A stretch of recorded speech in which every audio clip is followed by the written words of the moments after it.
Marital status.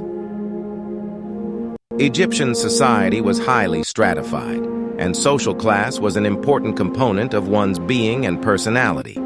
Farmers occupied the largest share of the population at that time, but the products and agricultural lands were owned by the state, the temple, or sometimes they were owned by one of the noble families.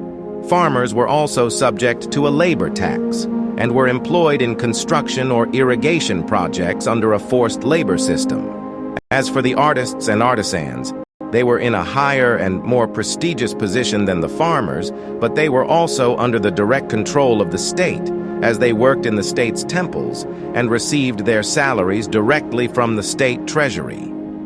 Clerks and officials constituted the upper class in ancient Egypt, or the so-called white skirt class, referring to the white garments that served as a sign of their status. Literature and art clearly portrayed the situation of the upper class of the people, as they enjoyed an ample share of mention and reference in the various fields of culture.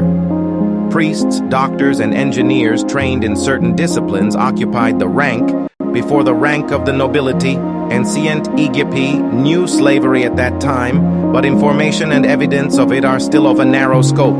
The ancient Egyptians legally equated all social classes, men and women, with the exception of slaves, as it was the least of the peasants to petition the minister and his entourage for justice. It gave both men and women the right to own and sell property, organize contracts, the right to marry and divorce, in addition to the right to inheritance, and establish courts to settle legal disputes. It was possible for married couples to own property jointly. In addition to protecting women upon divorce, marriage contracts stipulate the husband's financial obligations to his wife and children even after divorce.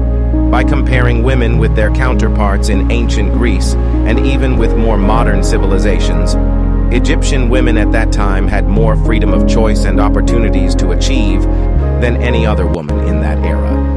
Women such as Hatshepsut and Cleopatra became pharaohs, while others exercised great power, such as the holy wives of Amun. Despite all these freedoms, ancient Egyptian women did not participate in major official roles, served as a secondary element in temples, and in general, women did not receive the same amount of education compared to men.